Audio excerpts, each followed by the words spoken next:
Again to all. Trying to start the live stream here, so it's taking a little bit of time, but there we go. And so we continue our discussion tonight with chapter 2, the call to discipleship. Now, we forged ahead a little bit into that chapter last week, but we'll sort of have a little bit of a recap before we jump into that. Any questions or comments from last week, or maybe something that you recognized or piece of note in the reading from chapter 2, or anything that we want to bring up before we jump in?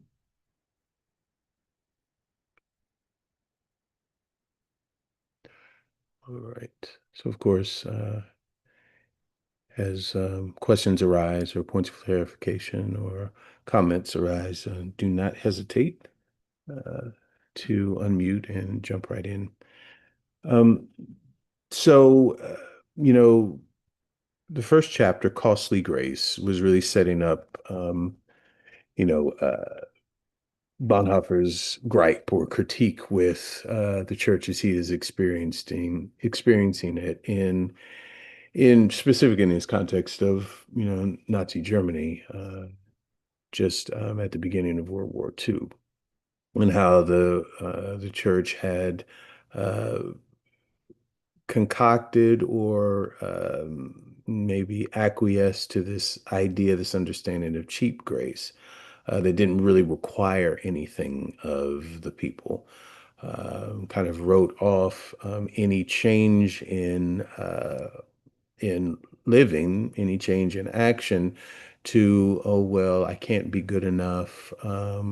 Jesus has paid it all. It's grace, grace alone. Therefore, I appeal to grace but don't really have to do anything different. My actions can remain the same. I can handle my business dealings as a normal business person would. I could say all of the right things in terms of faithful creeds and actions and activities, but my heart really isn't changed. My actions in the world really don't change. And so for Bonhoeffer, that has brought the church to its current position where it again has acquiesced and in many ways is allowing the actions of Nazis and of totalitarianism to go by unquestioned. And and so we have here now him coming through this and the discussion of Luther and even how Luther had been co-opted by the generations after him to come into this idea of cheap grace, whereas Luther, after uh, tacking his 99, nailing his 99 theses to the wall, or to the door of the church in the town where he was in Worms, and instituting or instigating, as it were, the what came to be known as the Reformation. Protestant Reformation. Um, Now you have Luther coming back into a sense of being in the world differently, not being apart from the world as he was as a cloistered monk, but being in the world differently. And for for Bonhoeffer to really do battle in the world, wielding the cross of Christ, wielding this simple obedience to God's command in Jesus. So now moving into chapter 2, into the call of discipleship, he uses the call of Levi here at the beginning in Mark 2 and 14, and then later on the call of Peter, to kind of show what the expected response is to Jesus's call. And also then uses later on the interaction of Jesus and the rich man, and then the parable of the Good Samaritan, to kind of juxtapose this very simple obedience that Levi and Peter had to this kind of more nuanced kind of debate that happens in the last two sections of scripture that he discusses in this chapter. So it's kind of a juxtaposition here of what the call to discipleship entails, and he will spend a lot of time talking about obedience and what that means. So, right at the beginning of chapter 2, after he lays out Mark 2 and 14, as Jesus was walking along, he saw Levi, son of Alphaeus, sitting at the tax booth. He said to him, "Follow me." And he got up and followed him. So, the text there in Mark is pretty sparse, it's pretty concise. Jesus calls, Levi gets up and follows. Um, the disciples' answer is not spoken confession of faith in Jesus. We talked about this a little last week. Instead, it is the obedient deed. So here, right at the outset, Bonhoeffer is saying it's not your the words that you use, the expressions of your faith in creeds or a particular confession, but it's your action that speaks. When Jesus called, was him says, "Where he leads me, I will follow," or as young Samuel, "Speak, Lord, for your servant is listening," or Mary, as we were reminded on this, the Feast of the Annunciation by Brother Dealey's sermon earlier this morning, that it is saying yes to not just simply to the initial request, but to all the things that follow, many of which we cannot know.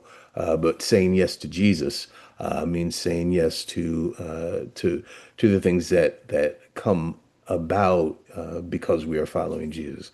So it's a very simple reaction. Jesus calls, Levi follows. Um, uh,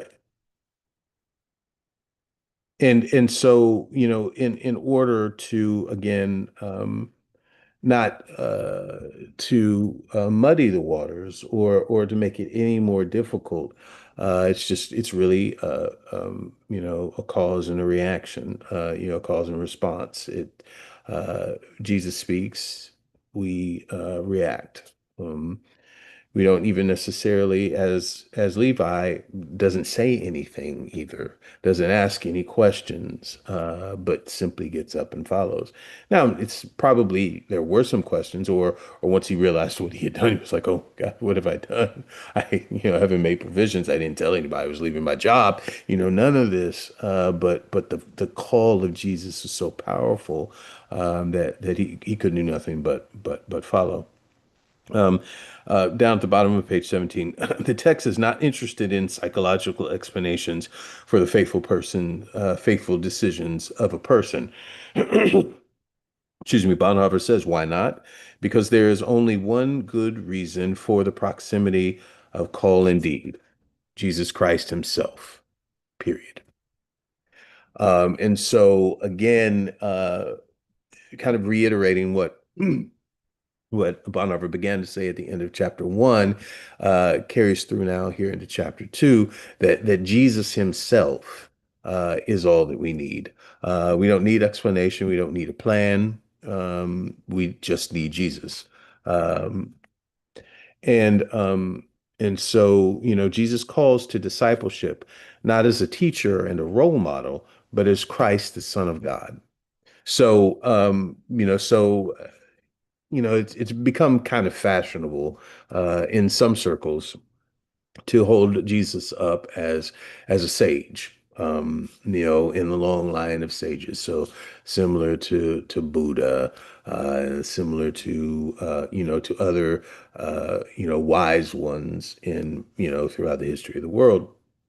And and the core of the gospel, at least as we have worked it out throughout the church, and this is Church Big C, not any particular denomination, but from the earliest times, back into the 300s, that Jesus is indeed the Son of God, that Jesus holds a place that is unique amongst the wise ones of the world.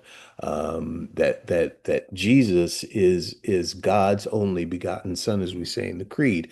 So when Jesus speaks, there should be. a certain understanding of his authority as more than just somebody giving us good advice, or more than just somebody saying, "Oh, it would be nice if." That even though Jesus doesn't, isn't demanding in the way that we might expect, or even maybe that is well within Jesus's purview, that Jesus simply says, "Come follow me," and we answer in obedience. Um, and there's no other path to faith than obedience to Jesus's call. I am the way, the truth, and the life. No one comes to the Father except through me. This understanding that that's the only way to salvation is following Jesus. Is following Jesus's example. Is doing what Jesus says to do. Um, and that is not as restrictive as it might sound. And we could spend a lot of time talking about that, but as Jesus even says in the scriptures, in the gospel, someone who is doing the work, whether they claim that they are part of our group, part of me, is not really the issue. It's doing the work. It's doing what is right. It's doing what is holy. It's doing what makes for God's glory to be shown in the world. That is the evidence of discipleship. It's not what people say. It's not the confession that they make. It's what they do. Bonhoeffer is saying. And so what that does, in the context of the gospel, and even in Jesus's own words, is it opens the understanding of what God expects. And God expects our obedience to do the things that God has said. And we know the things that God has said. It's distilled down into the first and great commandment, the summary of the law. Love the Lord your God with all your heart, mind, soul, body, and strength, and love your neighbor as yourself. Those are actions in the world that look a certain way. And when we do them as Christians, it's understood that we are doing this because we are called to by Christ. But when other people do the same thing, there is kind of this universality of an understanding of we are following what is right and good and holy to do. Again, not to get deep into the weeds on that. We could spend, a month talking about that. But there is a universality that comes through the person of Jesus. A universality that is an invitation, a command to follow in a way and to live in a way that makes the world whole, that brings people together, that shows that all are created in God's image and likeness. It cuts across all of the barriers that human beings usually put up to separate us, one group from another, or into the proverbial us and them. Jesus has come to reconcile all, and the actions that we do in the world are meant to further that notion to reconcile all. Um, at the bottom of page 18, Bonhoeffer says the disciple is thrown out of the relative security of life into complete insecurity, which in truth is absolute security and protection in community with Jesus. So worldly standards would say that we are at best naive and at worst foolhardy to just follow Jesus without a plan. But Bonhoeffer is saying that that is what we're called to do, and really that gives us the ultimate security. Really, as ironic as it sounds, as strange as it might seem, it's when we give away everything and follow Jesus without a plan, without security, that we really are secure. Um, Probably, well, let's stay on the book. But there is years ago now, we in the Wednesday class looked at a little book that was written by the Bishop of Atlanta. It was called the Go Guide, and it followed Jesus's command in Luke to go out, and to preach the gospel, not to take anything, to shake off the dust of your feet when you came into a town, and your peace returned to you. But there was this understanding of this kind of radical notion of depending on God to provide. And there was a logical underpinning to that. In Jesus' society, hospitality was paramount. Uh, if you weren't hospitable, that was an honor violation, is where it was a horrible betrayal of your the understanding of that you had in the world of your dependence on others. And so the practical reality was is that if the disciples went out two by two into towns, there would be someone that would welcome them in. There would be someone, and that was the sign that they had accepted the invitation to receive the gospel. Um, and so Jesus has already built into this call it's not rock solid assurance. You don't have a plan and an itinerary. Okay, you go to such town and you go to this house because this person already knows you're coming or has already consented to welcome you when you show up. It's more of you need to trust the providence of God, and also trust what you already know about the community.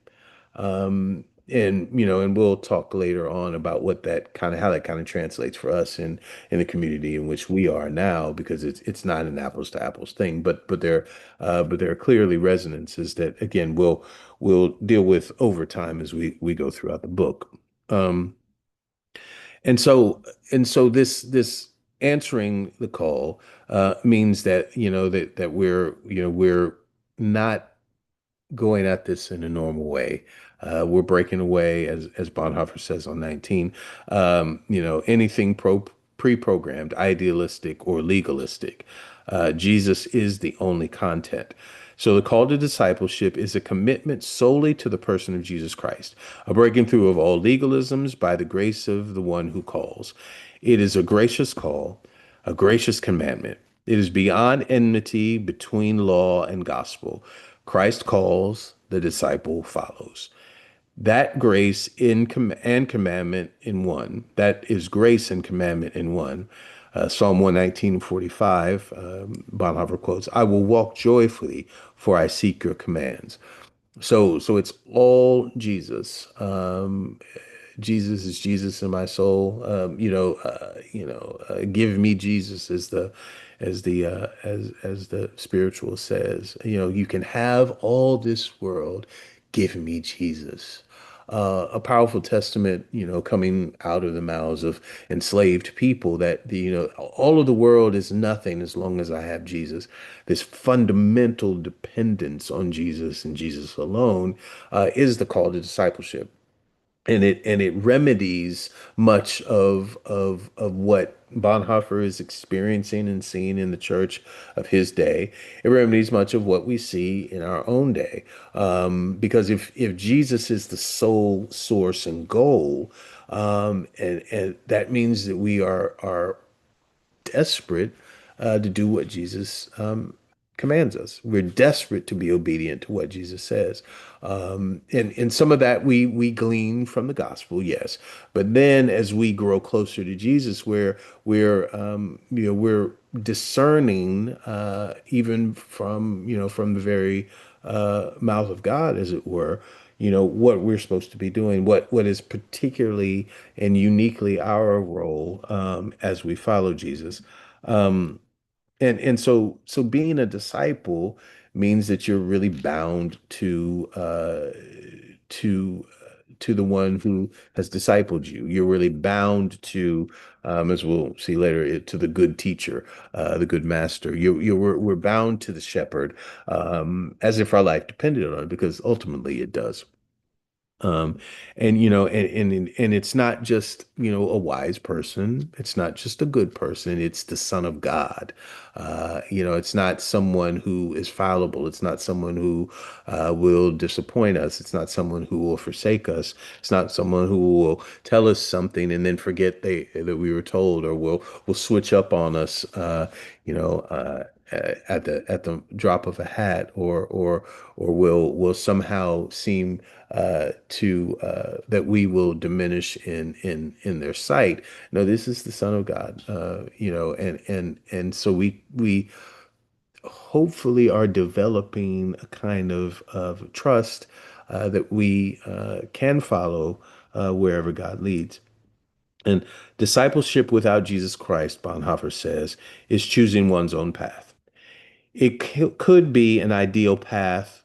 It could be an ideal path or a martyr's path, but it is without the promise, and Jesus will reject it.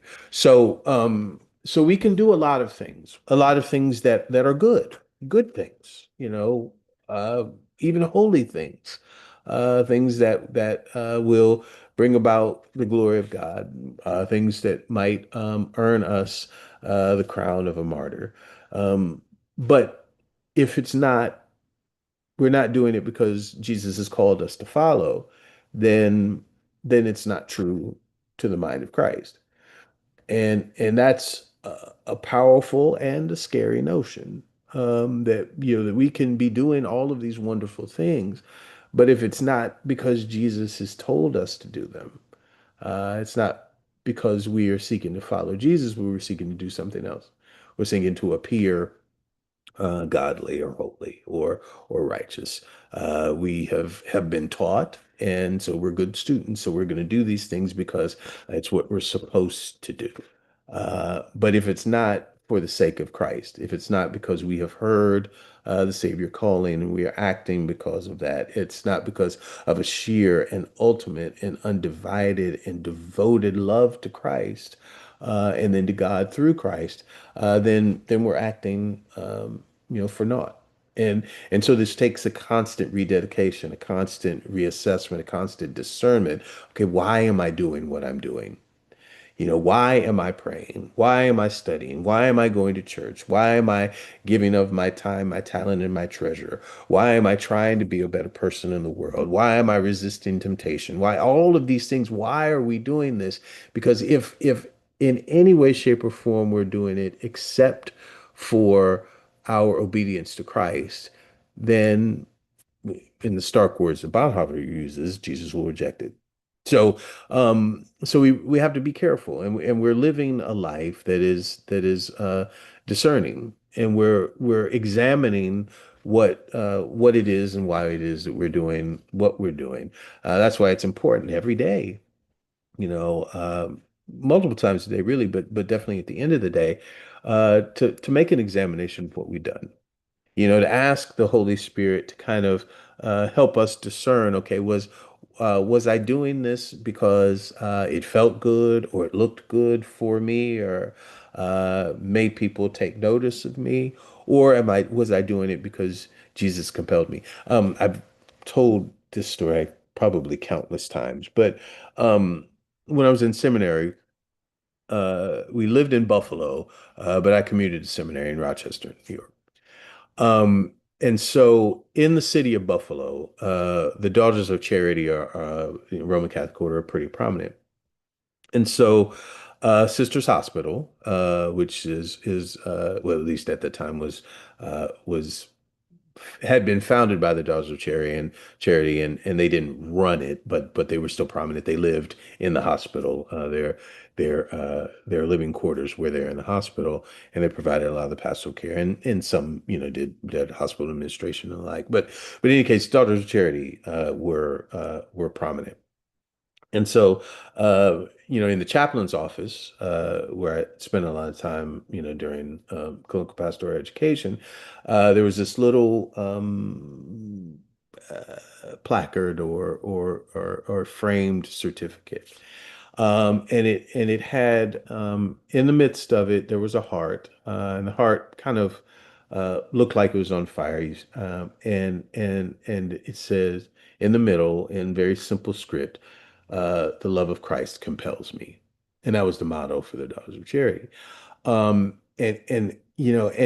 I was struck by it because it was very unassuming, very simple, not ornate, not in a particularly prominent place in the room, but kind of right next to the door. So if you were paying attention, you wouldn't miss it as you left to go out into the wards of the hospital. Um, and I spent a lot of time just kind of staring at that because the love of Christ compels me.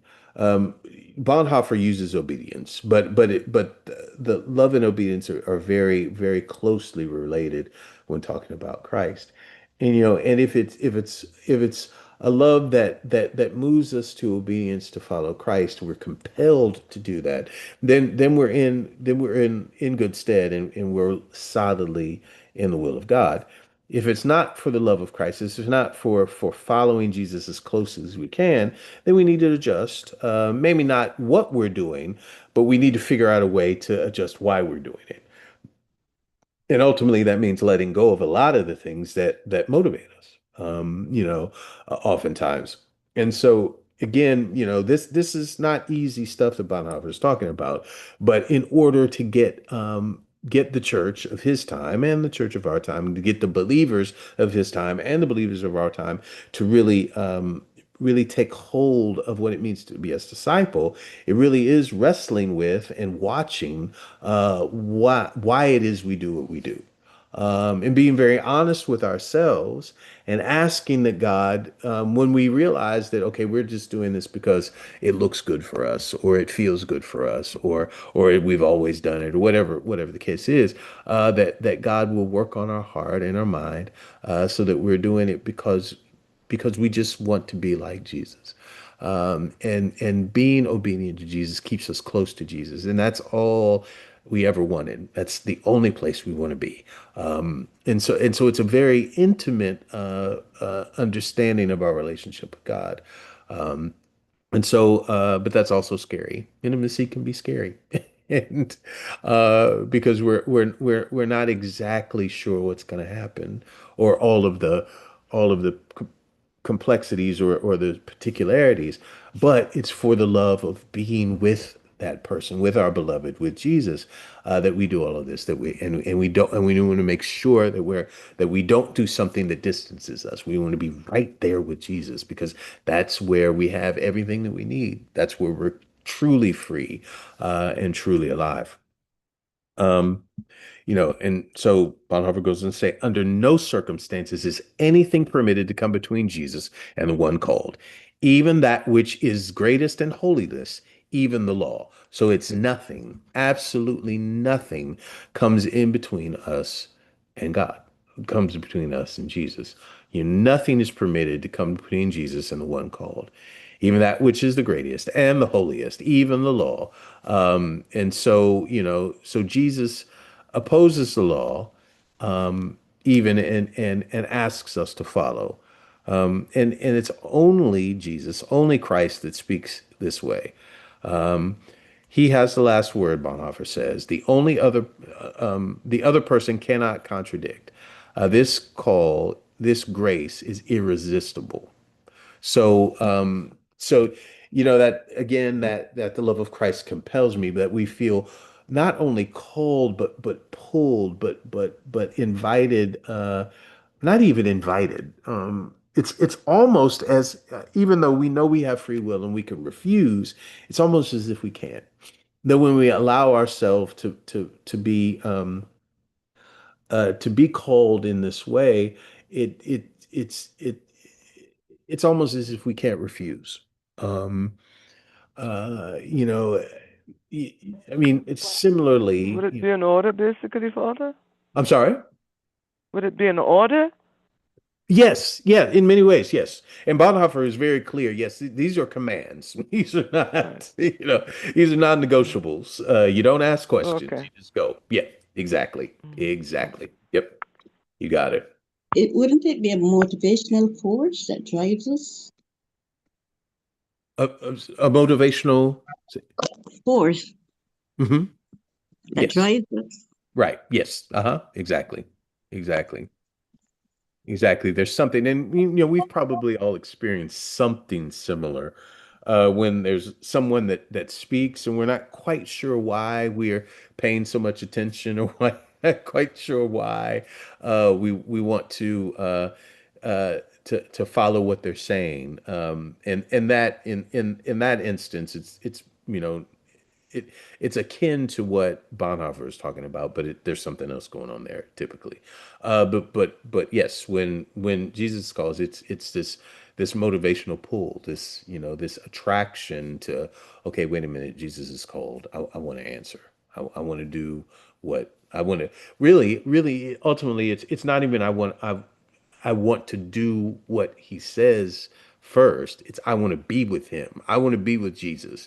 And in order to be with Jesus, I have to follow. And when I follow and Jesus turns to me and says, I need you to do this, I'm like, yes, whatever you need. Because, because I just want so badly, so desperately, to be with Jesus. Okay. Uh, um, Father Womack, it's Hmm. like when you answer the call and according to Bonhoeffer and you say yes, you answer the call, no question asked, and you follow even if it's leading you to your death, Hmm. Yeah. Yeah. just follow. Yep. Exactly. This is the costly discipleship. Yeah. It is indeed. Yep. Yep. I have what I am not getting is that Bonhoeffer is saying that it was a call to discipleship. It was an act of obedience. He was Hmm. obedient to Jesus. Right. My question is, why was he so obedient to someone he did not know? Because we have to remember at that time, Jesus was still not known. He didn't start his ministry as yet. Hmm. And I can't get it as to why it's like some stranger coming up to me and say something, and I automatically give this person my everything, Hmm. and I don't know who he is. Hmm. Yep. Yep. Well, that's part of it. That's why Bonhoeffer uses Levi as an example, because there is that element of I don't have any idea who this guy is. I have not made any provisions to leave my employment. There's no indication in the text that he even thought anything about telling his family or friends that he was doing this. Jesus called and he answered. Now, what we don't know, because that really wasn't, the Gospels didn't really care about these details. What we don't know is, Levi follows, Peter follows, Andrew follows, James and John follow. What happened after that? Did they have time? Okay, now I follow Jesus because he initially asked. Okay, now I have some time to go back and kind of say, hey, this is what's going on. Or I've spent enough time with Jesus, now I know him. But Bonhoeffer's talking about the initial reaction. Right. And that's really because again for Bonhoeffer that's all it takes. The initial reaction, we trust Jesus's call, and then the other details kind of fall into place. Even though Bonhoeffer says, it's kind of a wild ride, you don't know what's happening.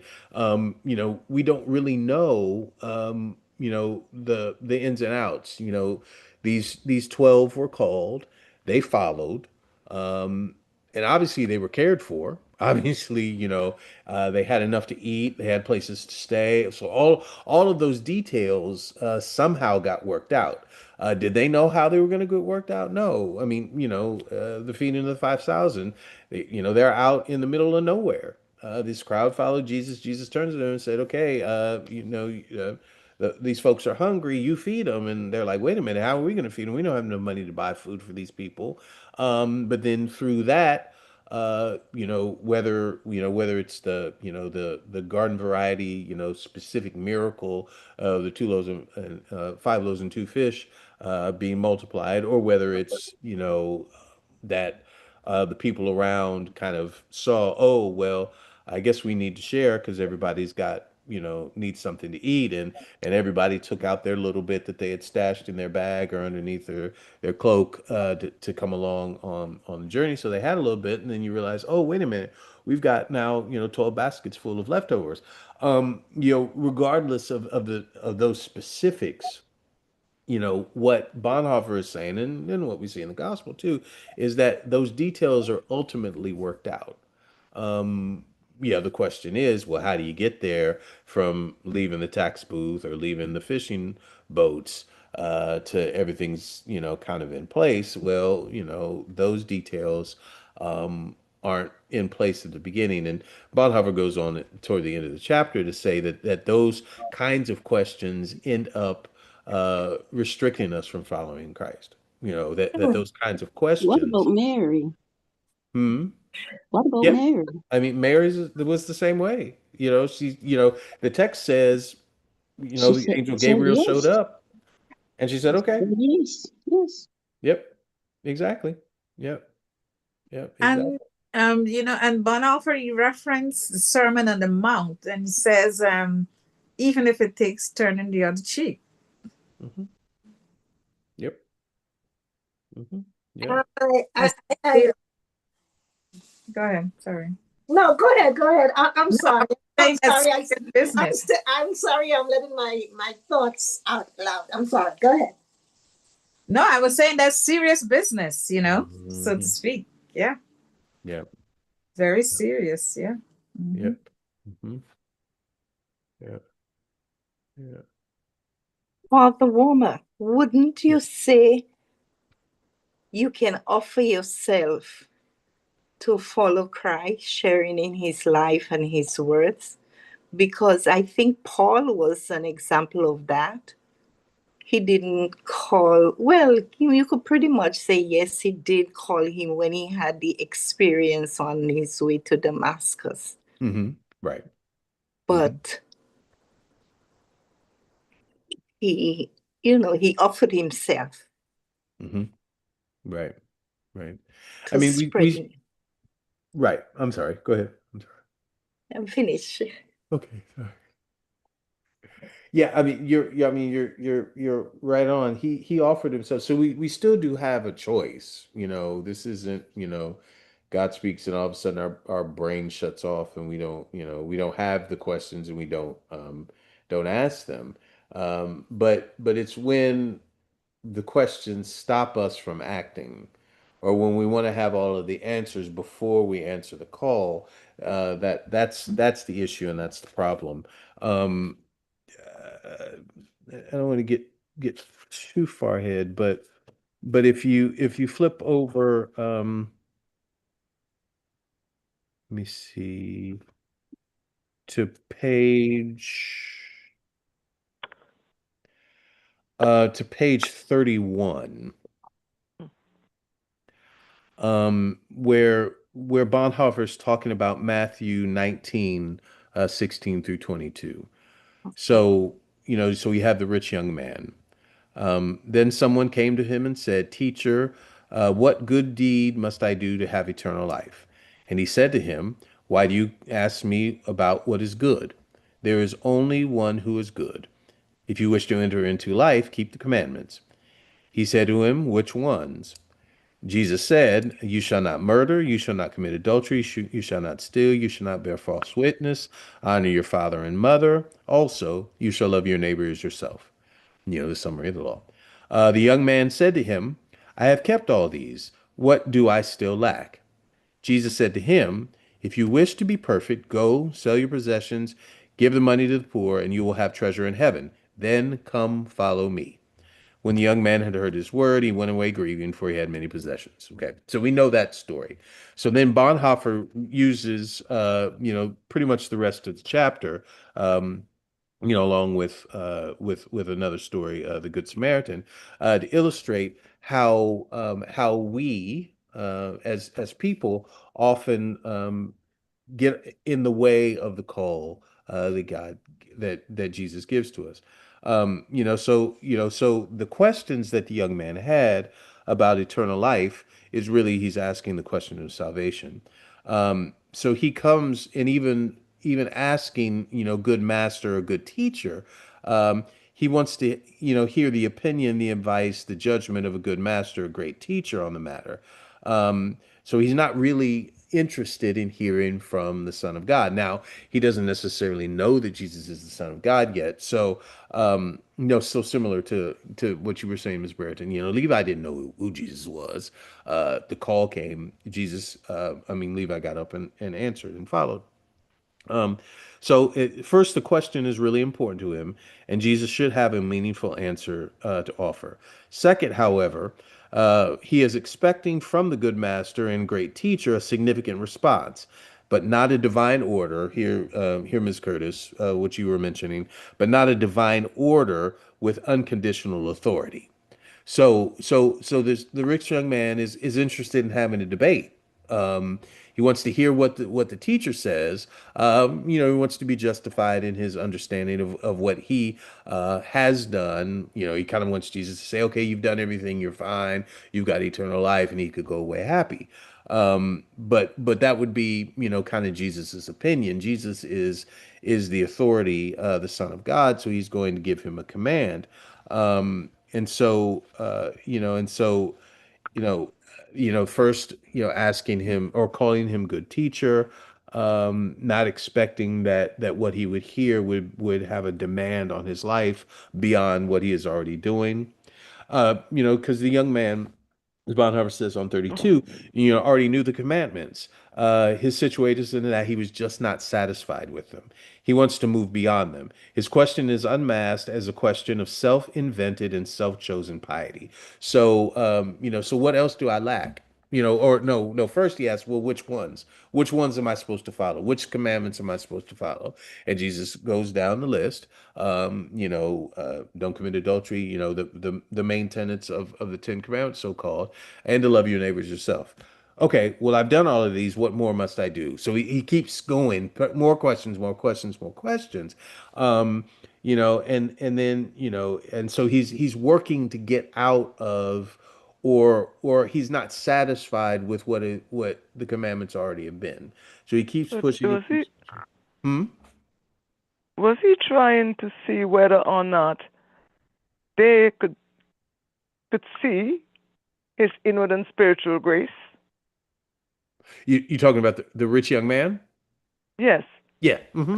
Right. So what ultimately what the rich young man wanted was he wanted to lay out his case about the things that he had done, and he wanted some assurance from Jesus that he was okay, that he had done everything That's to right. to uh to Mhm. inherit eternal life. That's that was his hope to hear from Jesus. And so hence when he was told, give all your money away and come follow me, he was a little sad because he was That like, was wait not a part minute. of the deal. Yeah, he was a little, yeah. He was like, but I mean, but the text says that Jesus loved him. So this wasn't a judgment on Right. what he was doing. It Mhm. was the fact that, okay, well, if you want so badly to inherit eternal life, if you want so badly to have salvation, this is what you have to do. Yes, you've done all of those things, and that's well and good. But if you really want to embark on this journey of salvation, you have to follow me, and you're not going to be able to follow me with all your stuff. So you got to sell all your stuff, give it to the poor. That'll store up treasure in heaven, and now come follow me, he says. And of course, the young man went away sad because he had a lot of stuff. And he wasn't willing to give that up. And so for all of us, there's kind of a point that we come to that we're not, you know, really ready to give up. Um, That's right. there for all of us at some point, whether it's a point in the past or as a point that comes up in the future, there's something that where Jesus says, okay, I need you to let go of this, and we're reluctant. Sometimes we just say, oh no, this is no way, too much, not doing it. But in other cases, it's like, oh, really? I have to give up that? I have to give up, this thing that makes me secure, or this thing that has defined me, or this idea about, who God is, or, there's so many things that we hold so tightly to. And Bonhoeffer is saying that the call to discipleship says you got to give all of that up and solely and simply and profoundly want Jesus. Jesus alone. That's it. Give me Jesus. And in that you ultimately free yourself to the fullness of a life that is the life of the disciple. Um, so no, we've only got 10 minutes. So why don't we, unless there's a particular question, Why don't we stop there? I do need to kind of explain what's going to happen in the next couple of weeks, or at least have a quick conversation about that. So, was there another particular question that anyone had on the Yes, chat? Father Womack, I have a question. Yes, ma'am. So, Bonhoeffer is saying, give me Jesus Hmm. and forget about everything else. So, what about family and friends? Well, Jesus says, "Hey, you got to let them go." Now Jesus doesn't say that you'll never see him again, but Jesus is saying that that those people, as important as they are, aren't more important to me. And I think what we have done, and this is part of what he talks about with this ethical dilemma that the rich young man brings up, that the scribes bring up with the Good Samaritan question, is all of the what ifs. It's, well, is this good greater than the other good? Well, Jesus is saying that the good that I represent is greater than all of it. And so we kind of raise this as an issue, as if Jesus is saying that in order to follow him, we are neglecting and throwing away our friends and family. That's not what is happening, and we know that's not what's happening because we see even with the disciples that that's not what was happening. What Jesus is saying is that you can't use them as an excuse. We've talked here recently and probably in the last year, when Jesus says, come follow me, and the person says, oh no, I must go bury my father, or claims all of these familial relationships. That really what's going on is that, like, I'm not ready. I don't want to do this yet, so I'm going to use this as an excuse. And so often, a lot of times we use family and friends as an excuse for why we can't follow Jesus. Jesus is saying, I need you to give that up. And when you come follow me, you'll see how I work out what that looks like. But first, you have to consent and you have to trust me enough to let them go. Um, and we see in the life of the disciples that they didn't disown their family. They didn't go away forever and ever, never to return. It wasn't that their families weren't cared for, but again, it was a subtle but profound letting go of having to have all of that figured out. Because if you have to have all that figured out when Jesus calls, then you're not really ready and you're not going to truly follow. You're going to, be divided. Oh, well, wait a minute, Jesus, I got to go back home and check on this. Oh, wait a minute, Jesus, my close relative called and I need to go. Oh, wait a minute, Jesus, I really can't go there because, our family's not friends with their family. Oh, wait a minute, Jesus, I'm too far away. I can't get back. And what Jesus is saying is, when you trust me, trust that I have all of that in hand as well, that all of that stuff will take care of itself, because it's really, a lot of it's not really dependent on us, even though we think it is. So when we follow Jesus, when we trust Jesus, when we One in move, one cleansing. say one more time. One in one cleansing. Jesus cleansing the entire family is dealing with you. Mm, right.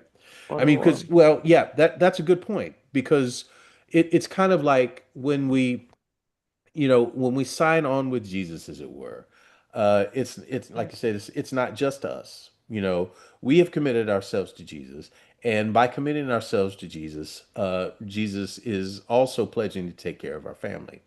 It's kind of, I don't want to state this too strongly, but it's kind of like how companies used to be.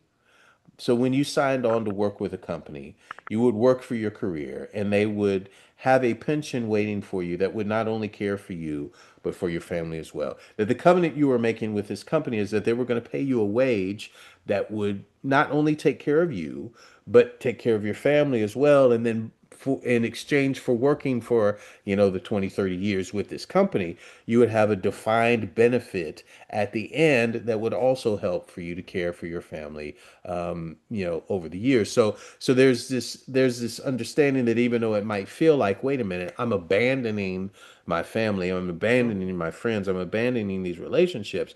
No, what Jesus is saying is when you trust me enough to follow me and let go of that responsibility that would hold you back from following me, all of that will be taken care of. But it's hard because we don't see it immediately. And Jesus says, but I am the one. I am the way, the truth, and the life. I am the one that gives you complete and total freedom to live fully, not only as my disciple, but as a creature of God and a beloved one of God at that. So, The um, number one priority. right, exactly, Mm-hmm. exactly. You got it. But You got it. Father, could we continue this some other time and discuss what you were planning to? Yes, of course. So next week we will still meet, even though it's Holy Week, but we'll meet on Monday. Um, and then spirituality that usually meets on Thursday, we'll meet on Tuesday.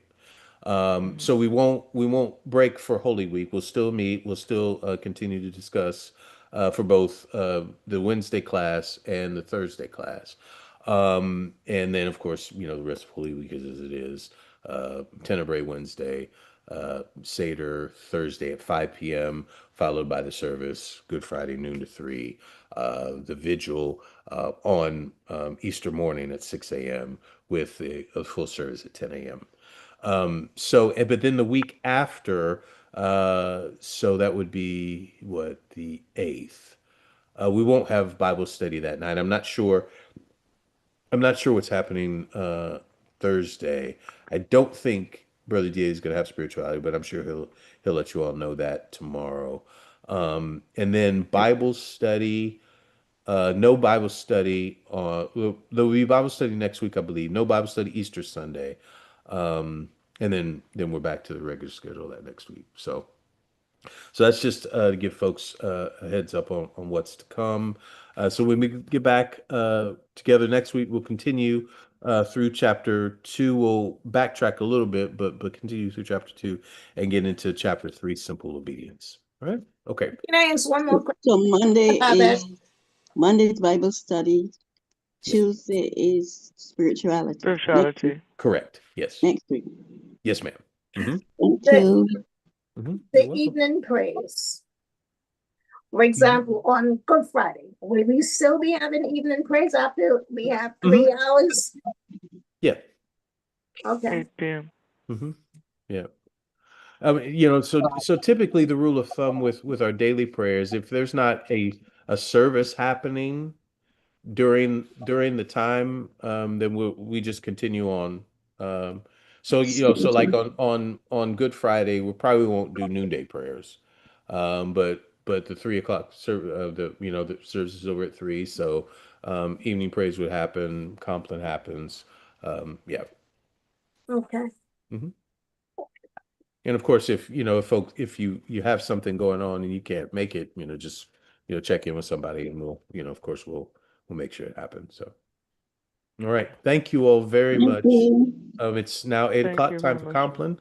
Have a wonderful night, and if you're staying on for Compline, we will pray together. And if not, we'll see each other when the Spirit allows. Have a good night, everyone. Thank you again. Thank you. Thank you. Thank you. You're welcome. Thank you.